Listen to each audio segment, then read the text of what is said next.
right, if I could call our meeting to order. Guys, we've got a lot of meetings ahead of us.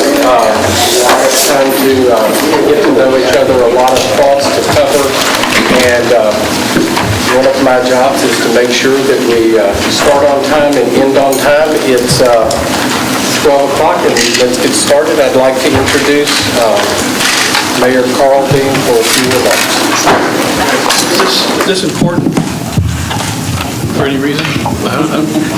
Well, first, let me thank Bert for that introduction. Also, I want to take this opportunity to give Bert a heartfelt thanks for agreeing to chair this committee.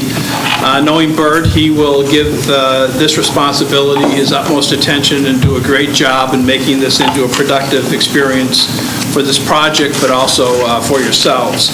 And I want to thank each of you for agreeing to be on the Citizens Advisory Committee.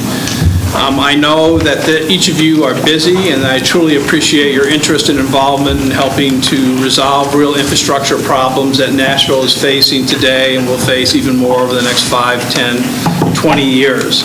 And your willingness to join this committee and be part of the conversation, I think, is vital to Nashville's future. I will note that not all boards and commissions get lunches, so that's a good start. As a city, we are at a critical moment. The decisions we make related to meeting our city's infrastructure needs will shape our future in significant ways. How our economy and job markets thrive, how people move around our city every day to get to work and to school, to doctor's appointments and the like. Time Magazine's recent profile on Nashville painted a picture of a booming city with all the right ingredients for economic success. Everything they cited except schools, which need work, and I would add to that list better mass transit. These are the top two issues that this city faces, and I think that we'll face for some time. The U.S. Census Bureau recently released new population estimates for 2013 that show that Nashville is the 7th fastest growing large city in the United States. So the 50 major cities were the fastest growing, 7th fastest growing. Austin is number 1, and we're just one place behind Denver. Notably, those are cities with much more robust mass transit systems than we have. Our city and region are growing, and this, I believe, is a good thing. We have to recognize that as we grow, additional traffic congestion and longer commute times are going to be a reality all over the city. In the not-too-distant future, we will all be spending more time stuck in traffic, whether you drive or take a bus. Getting to where you want to go will take longer. But we have a choice. We can plan for the growth and the traffic that comes with it, or we can accept the consequences of doing nothing, knowing that either decision will have a very real impact on our citizens' lives. So solving this problem has been the motivation behind the AMP. While there are a number of ways the FTA evaluates proposed transit systems, overall they prefer projects that will generate the most transit riders for the least amount of money, and they want a project that is cost-effective, and so do we. Which is why, through the alternatives analysis process, we selected bus rapid transit with dedicated lanes over other alternatives such as a streetcar. The following year, after that selection was made, we began preliminary engineering and design, which gave us sufficient information to complete our application for federal funding and successfully get accepted into the FTA's project development process, which happened last fall. And throughout each of these steps, we held numerous public meetings to gather community input. Last year, the Metro Council voted overwhelmingly in support of a capital spending plan that provided us with $7.5 million to begin final engineering and design.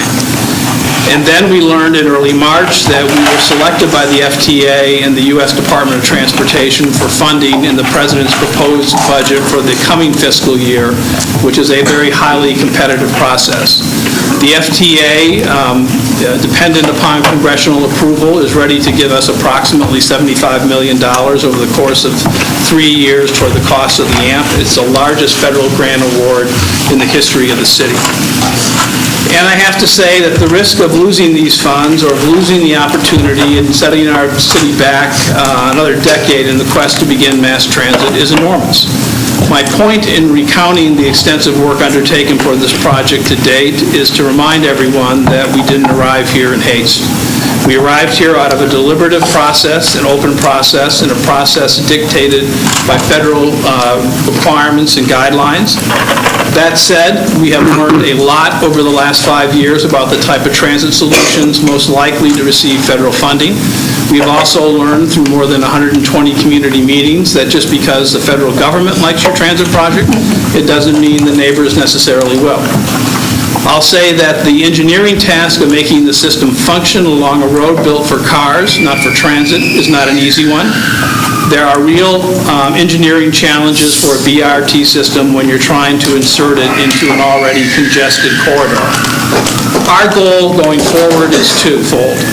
We want a transit system that will work, that people will have the opportunity to select as an alternative form of transportation because it's convenient and because it's reliable. We want a transit system that is as least disruptive as possible to the property owners, businesses, and neighbors who frequent the corridor most. And so the challenge that we face is balancing these two goals, a system that works from a transit service perspective and a neighborhood perspective. I've asked the AMP project team and engineers to give me some options for how we address concerns about the project that have been most commonly raised. There are a number of smaller issues throughout the route that the engineering and design teams have been working to address, down to details like individual driveways and business delivery access points. But in terms of major concerns affecting large portions of the route, it's the areas around the interstate overpasses downtown and on West End, where the width of the interstate bridges make it difficult to incorporate dedicated bus lanes, and the stretch of the route from Interstate 440 out to St. Thomas, where neighborhood concerns about lane loss and left turn access have been most vocal. As I've said before, studying these changes to the AMP will be a months-long process. Our project team is aiming to have updated design plans by the fall. But we want to work with you all here today to work through some of these challenges together. I want to build a transit project that works for the FTA, but most importantly, that works for Nashville, especially the people who live and work nearby. And in order to do that, I believe more community leaders along the corridor need greater involvement in this planning process. You are those community leaders, and by asking you here today, we are asking you for your input and the input of the communities that each of you represent. This committee will be a vehicle for the project team to share information about the AMP design and solicit feedback, meaning it will facilitate a two-way conversation with the community most greatly impacted by the budget. By the project. The budget's on my mind, it's due tomorrow. You will meet monthly with the project team to give input on design and service options. The goal of this committee will be to provide a forum that allows for divergent perspectives so that the project can be informed with those ideas. I'm asking each person to contribute. Each of you brings something unique to the committee that can help us create the best mass transit system for our city. Creating a successful mass transit system is not an exercise of politics. It takes engineering and expertise to create a transit line that will work, and so it's engineers who are guiding the design of this project from both Metro and TDOT. I can't dictate the results. Other people can't dictate the results. The outcome will be based on what works within the parameters set by the FTA. My hope is that we can come together to find a real solution to a real problem. We should be about finding the best option that will benefit the most people. And this solution will be based on sound engineering facts. I would also ask all of you who have been invited to serve on the Citizens Advisory Committee and everyone who chooses to remain engaged in this process, no matter where you stand today, to keep an open mind as we begin this new approach. Going back to my days as a trial attorney, the instructions a judge would give to a jury going into deliberations is an appropriate comparison for the task I'm asking this advisory committee to perform. Let me paraphrase. To consult with one another and to deliberate. Do not hesitate to re-examine your own views and change your opinion if convinced it is erroneous. But do not surrender your honest conviction as to the weight or effect of the evidence solely because of the opinion of others. We can change how we go about this project, but we cannot change our city's need for mass transit. We need it today, and we will need it even more 5, 10, 15 years from now.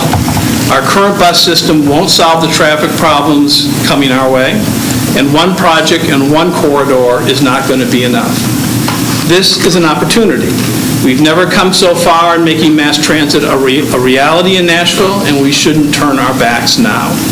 And it's our very future as Nashvillians, it's our nature, really, to come together in a civil, responsible way, to work in partnership, to work with each other instead of against each other, to achieve our common desire for Nashville to continue to be a thriving, prosperous city now and for generations to come.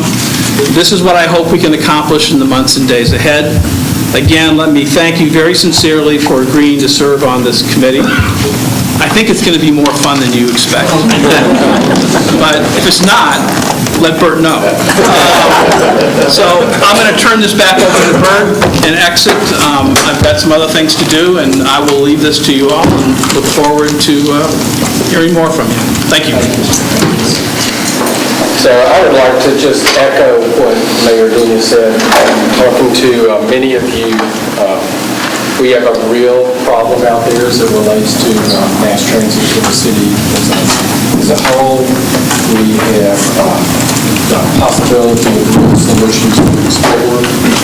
I've asked each of you as I've come to you, and what the Mayor has really echoed, is that we come to this as Nashvillians.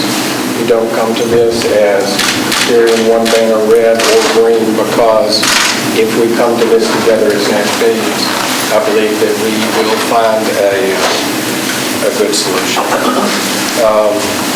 We have sent out a set of guiding principles that are out there, and what I'm going to ask the Courtney and engineers to do is, as we have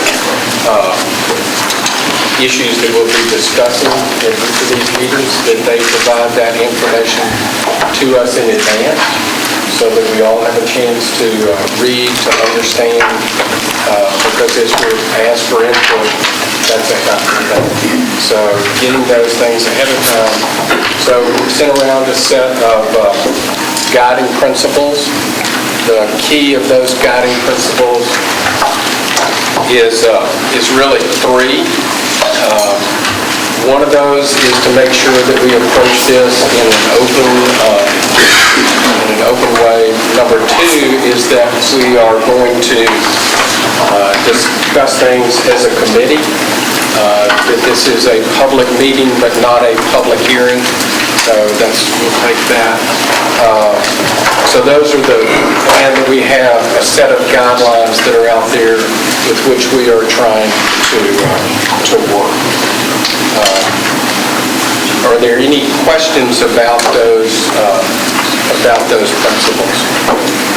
If not, what I would love to do is we're going to be spending some time with each other over the next couple of months. I thought it would be a helpful thing if we would introduce ourselves to each other, so that as we're getting each other's input, we can do. So let me just start that out. My name is Bert Matthews. I am the president of the Matthews Company and a partner at Colliers International in the real estate business. And kind of what I want to do is echo a little bit of what I heard in talking to many of you, which is that Nashville's got to grapple with this public transportation issue that we have, or we will grow ourselves to a crawl. So that's kind of my hope, is that we are going to be able to find a way to build consensus around good ways of public transportation. And I will pass it on to Nina, and I'm a manager for MAPCO in East Nashville on Main Street. I'm Joe Barker. I am with a company called Market Street Enterprises.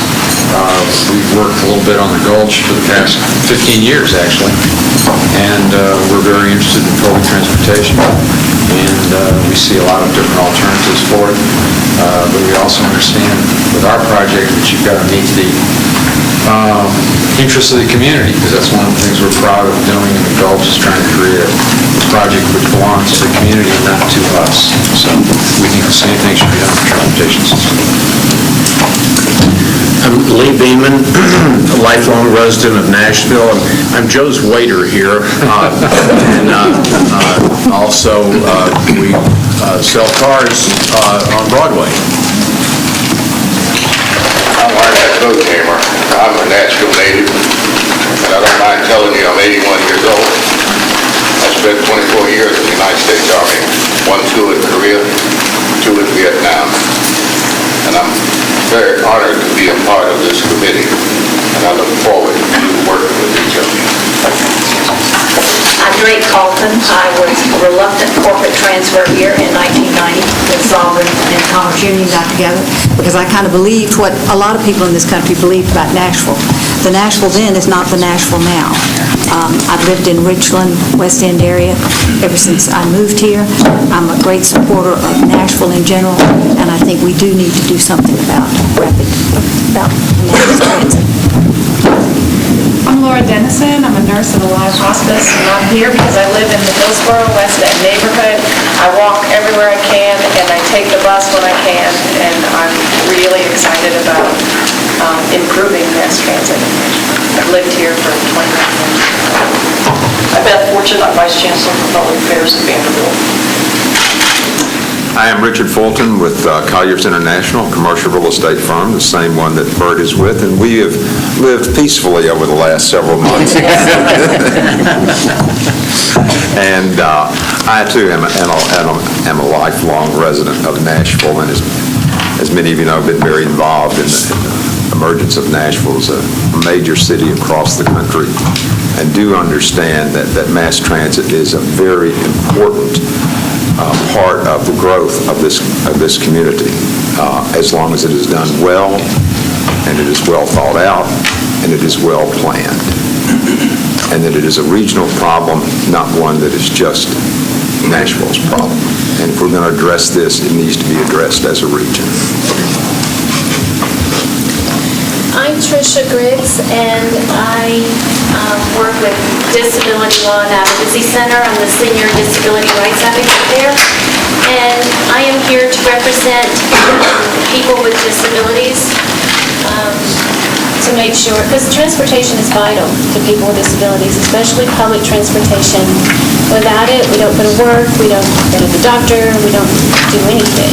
And I know all of you can relate to that, but we're very big on making transportation accessible throughout the city and the state. The organization I work for is statewide, and our office that I work in is here in Nashville. I'm Barrett Hobbs. I'm with Cumberland Hospitality Group. Obviously, I'm in the hospitality industry. We have properties in the Gaylord Opryland area as well as in downtown Nashville and soon in the Germantown area. We've experienced unprecedented growth in the last 10 to 15 years, and I think moving people around our great city, if we don't solve that, I think that continued growth will be unsustainable. So I look forward to working with everyone and hearing everyone's ideas. I'm Coralie Holloway. I'm the Director of the Community Programs Division with the Tennessee Housing Development Agency. That's the Grants Division. And I am a transplant. I have been living in East Nashville since 1984, before it was cool. Hi, I'm Tina Johnson. I'm a community activist, community volunteer. Currently, I am involved with Nashville Next Community Engagement Committee, and I am connected with lots of neighborhood organizations. So I'm hoping to bring a voice from neighborhood point of view, not only business community. And also my past experience as an interpreter. So as an interpreter, I need to be neutral. So when I bring my voice from neighborhood, I would like to be neutral and bring both sides in so we can make this project really open-minded and very, hope to come up with a great solution for everybody's concern. You serve as an interpreter between Richard and Bert.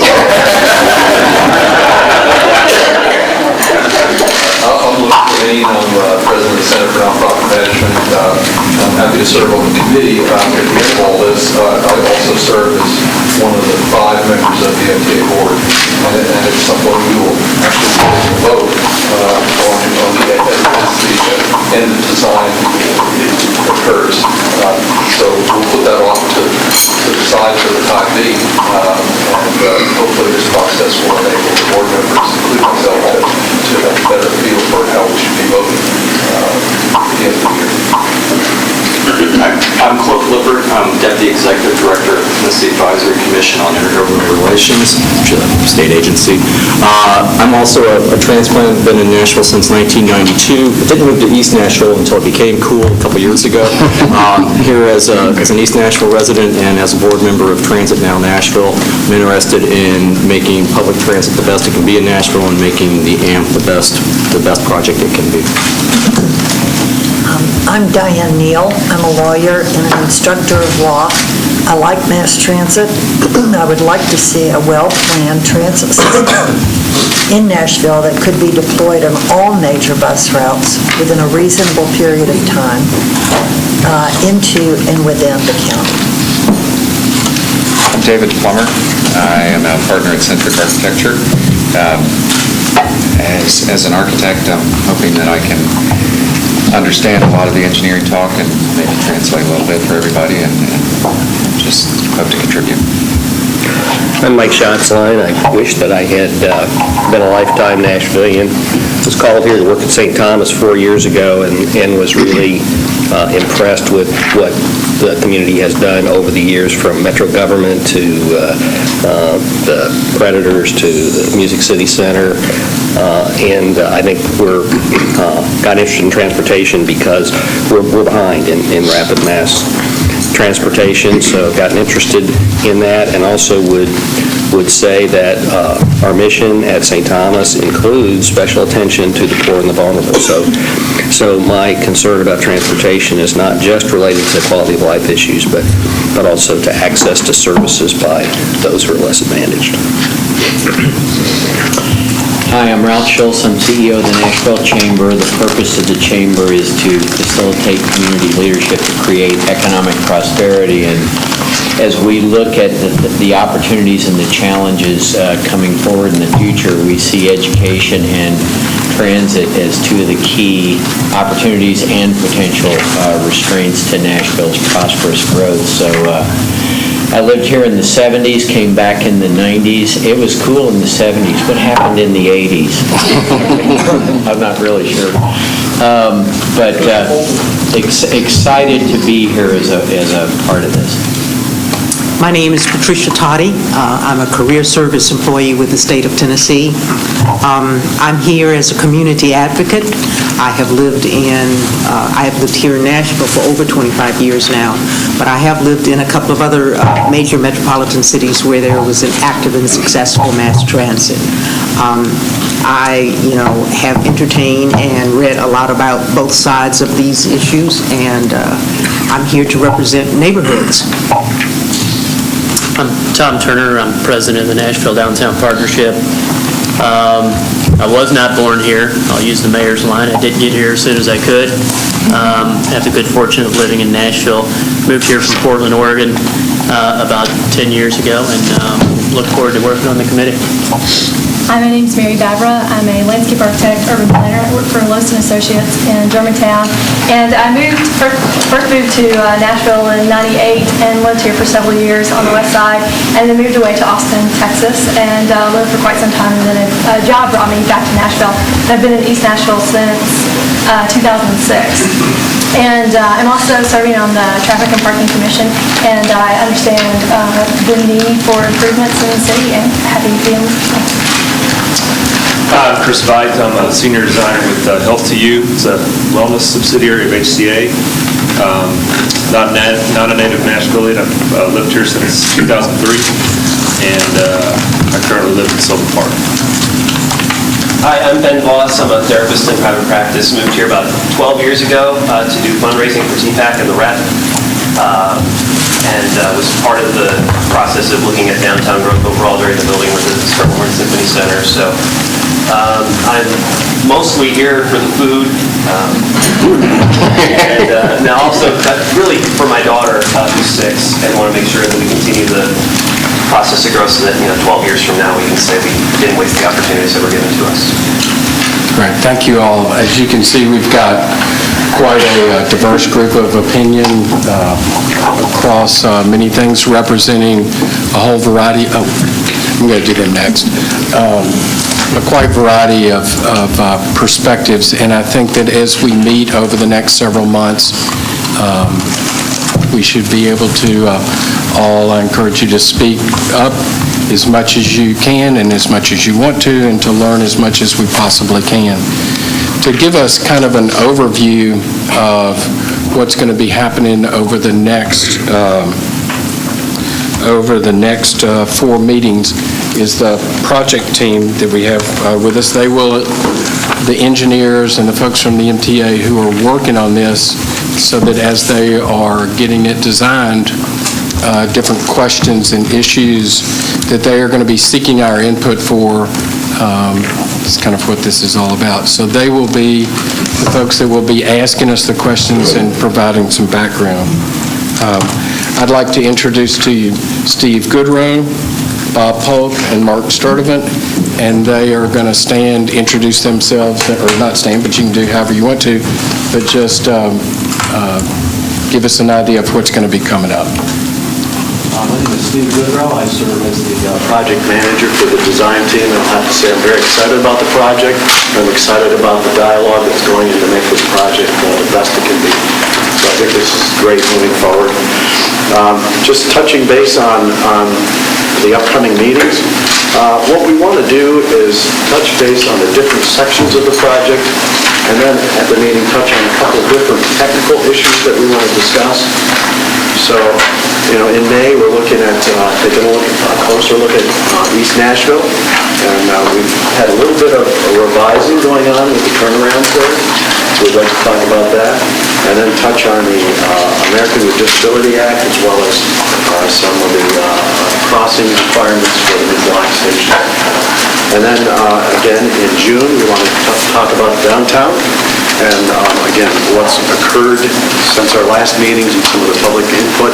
We've got some alternate routes we're investigating right now. We also want to, again, technical items, talk about pedestrian issues, as well as look at left turns and U-turns along the football. Some of these you can see in your agenda. And again, in July, we want to take a look at Midtown. Since the public workshops, we've relocated some of the stations that we would like to review those with you, and then talk about the dedicated bus lanes, what that may mean, as well as the parking. And then in August, we'd like to take a look at what's been updated in West Nashville. And of course, that includes the addition of some of these mixed flow sections. And then we also want to just touch on some of the historic properties, as well as what it means to widen some of these lines. So that's just a flavor of where we may be going. Bob, did you want to add anything to that? Sure, thanks, Steve. My name is Bob Polk. I'm with Volker Incorporated. We're part of the final design team as a subconsultant to CDM Smith. Our role has been basically involved in the public involvement process and agency coordination. As Steve mentioned, the agenda that we put forth is some things that we're trying to do in order to, again, to facilitate your input. We've been involved in other projects of this type, a lot of transportation projects across the state, and we found this format is a very useful one. One of the things I want to make note of, if you see from the kind of guiding principles that Kurt went over, one of the things that we'll be trying to do after each meeting is to capture minutes of the meeting so we can get those back out to you so that you can review those. We'll also be trying to capture consensus items, things that the committee has agreed on that we can then take forward through this process. So one of our outcomes at the end of the process is to hopefully have a list of items that we've reached a consensus on, that you as a committee have, that the final design team can take in terms of going forward with the design.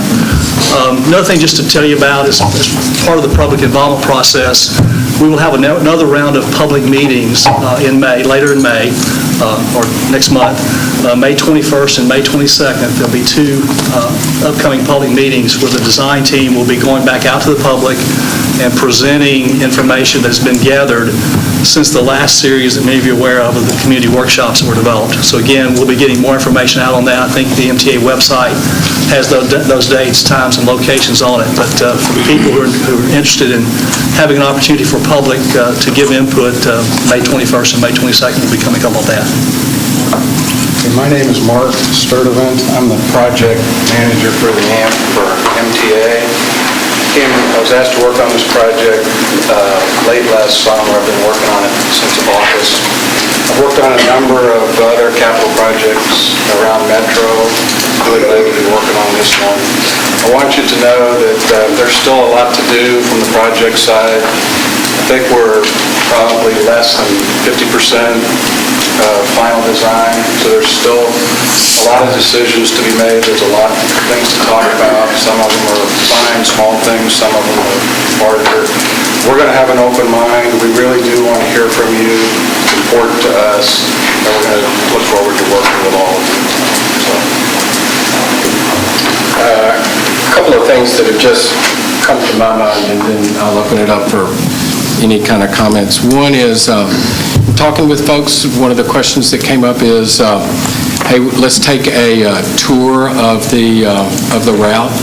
Let's meet here, leave, and then just actually get a chance to drive it. I think that might be a really good idea, and if there's some thought about that, we could take one of our meetings and actually just maybe get in a bus and just drive the route and see what it's like, so that all of us are kind of viewing it at the same point. So people are shaking heads. I think we'll put that in our on our agenda. So could you do that sooner rather than later? Yes, and maybe we could do that either maybe the second meeting. So what I would love to do is kind of maybe have a meeting where we're dealing with some things, talking, or we could do it at the first meeting.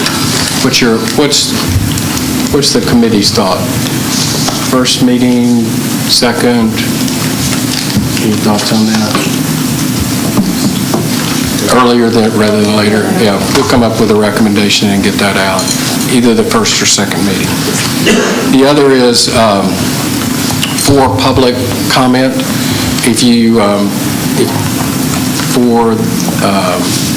If the public wants to make comment, we've got on the MTA website, go to the AMP page, you can put anybody in the public that wants to, and we'll get that out to you. So you put your name and address or whatever, and that becomes the place where anybody from the public that wants to give us particular information that hadn't already been distributed or we at the committee need to see, that'll be out there, and I'll get that link and location to you very shortly, so that if there are folks that need to know, we can make that happen.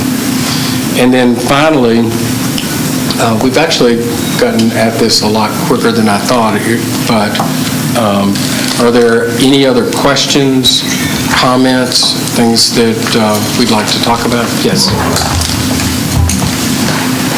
I did a little study yesterday because I wanted to know what other city was doing as far as BLT, and I can run into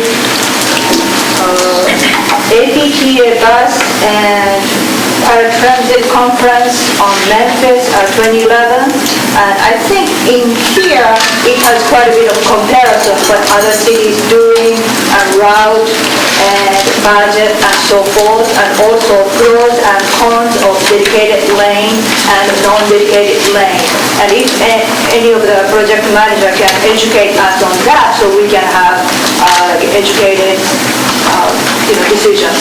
So I think what would be helpful is if you can get us the link, I'll get that to everybody on the committee so that we can all dive in and explore. And I believe that one of the topic issues that we'll be working with the third, fourth, or fifth meeting will be specifically the issue of dedicated lanes. So yes, I'd be glad to make sure that happens. Yes, ma'am.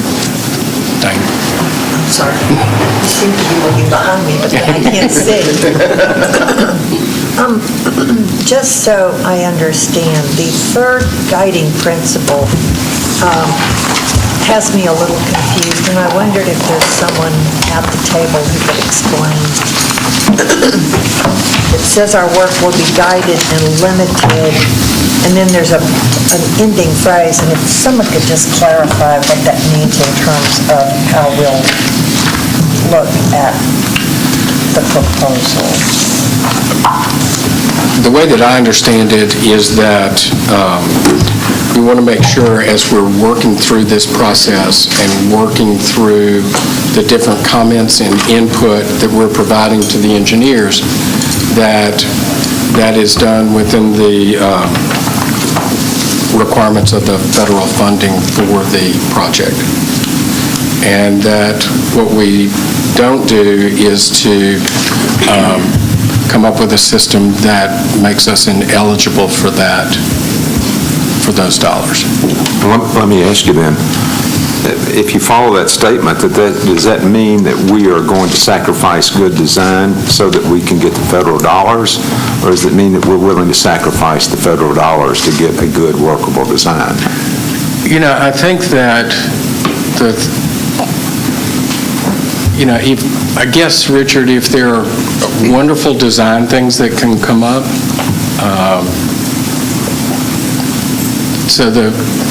let's take, for example, the issue of dedicated lanes. We'll have the time to talk about the issue of dedicated lanes. It's on the agenda, that's why it's there, and we've got particular portions of the route that relate to that. So I think that if there's something that's really interesting that comes up that says, hey, we ought to just, explore something, we can, but I think we do have FTA funding that's out there, and to come up with ideas that stray substantially from that, that's really a source of money that we need to keep in front of us. Because, go ahead. I think, Richard, we're hoping to do the mayor's got a really high standard for this project, and our team does too, MTA does. We're not satisfied yet with where the design is. Still, like I said, we've still got a long way to go. But I think we're committed to doing a high-quality project. I hope we don't have to sacrifice anything. So, but we have to do it within the parameters of the program, the small starts program.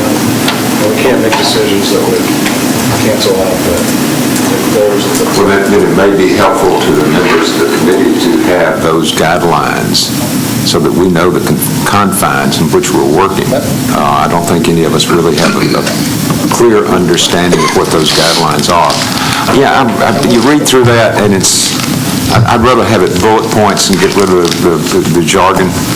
Do 50% of the lanes have to be dedicated? Is it 49%? Is it 51? Where do you finally fall out on this as to where you do not qualify for the federal dollars? Well, it's a number of things, and your point is good, and as we go along in this process, we'll help with that wherever we can. And by the way, for anybody who's worked with the federal government, you'll see something in writing, but that doesn't mean that's really what it is. And so, I've never worked with the federal government. I know that's a shocking principle, but, and so I think what Mark says that he wants both, I think we want both. But for us to just assume that there is a start line where the feds won't go beyond that, probably isn't the case, because we can push some. Can you get us in the ballpark? They can probably get you in the ballpark. That's good. I'm not sure Nashville's going to be able to have a transit system without federal money. So, I mean, we turned some down about 10 years ago when they would have funded 90% of it for light rail. And it's hard for me to imagine, I mean, if you look at the capability to generate funds at the municipal level, and then you look at the willingness and the ability of the state to spread money around.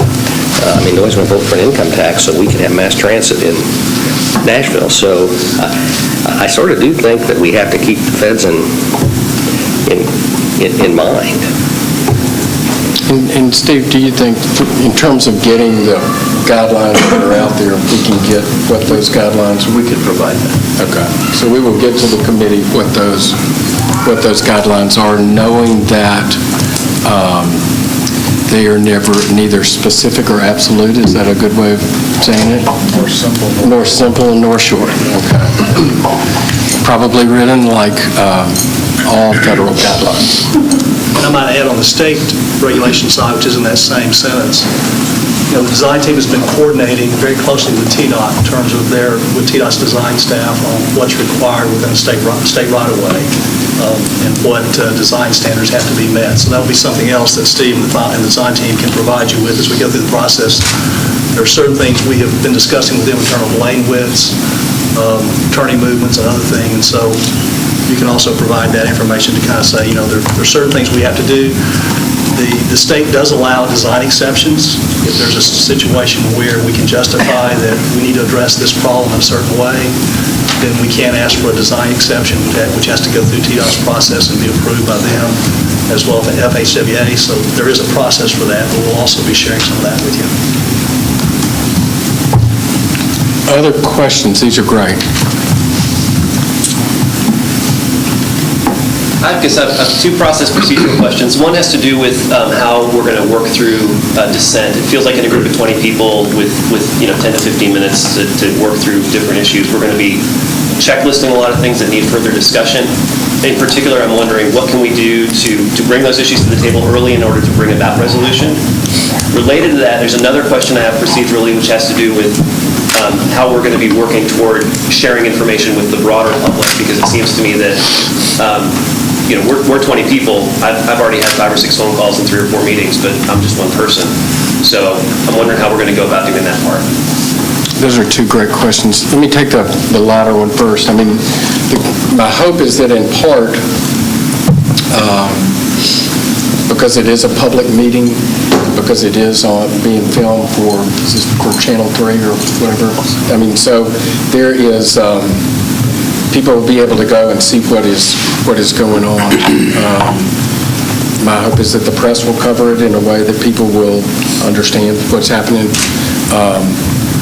And that, to me, is a great way to have that information provided. I'm not sure that I want to get in a thing where I'm talking to 20 people or 30 people a week about that. So I want to make sure that we are open and transparent in that regard. Does that answer your question, or the things that we should do? The latter question, it does, yes. Okay. And then remind me of the first question about process. There are going to be some more difficult problems to solve, and it feels like if we don't spend enough time on those early, we may run out of time.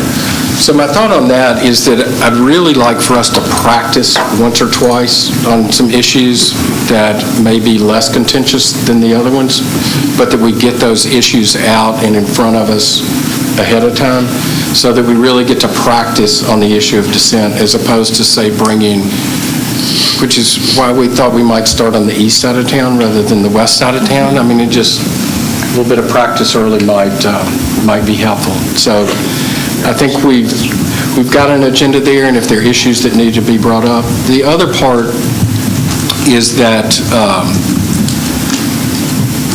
as Bob said, we're going to have meeting notes that will be distributed. We will get those meeting notes out ahead of time to make sure that they are correct, that we all, what's out there we all agree to, and that what's not agreed to is kept as a list of open items. As that list of open items gets longer and longer and longer, maybe it'll get shorter and shorter, but if it does get too long, then I think we as a committee need to decide how we want to grapple with those issues, whether it's more meetings, whether it's subcommittees. I think that we can deal with that as it comes, but let's address that as we're going through it. Other questions or thoughts? There's I don't think there's a note here, a two-page note that each person has, I believe, that some of us have signed requesting additional information. Can you address that? I'll tell you, what I'd love to do is let me read it, go through it, and I'll get y'all a response post-haste. Okay. And I promise I'll do that within the week. My thought would be also is that I'm hoping that we will all be working between now and the next meeting for different questions like Minna had, items of information that we can get out there, and try to have a good flow of discussion between all of us with information, agendas, things that the engineering team is going to be providing ahead of time. But I will get back right away with this. Because I think there's some good questions in here. I think all of us could benefit from the answers. That would be great. Other questions that that are before us? Do I still have an office when we get back? Absolutely. So far.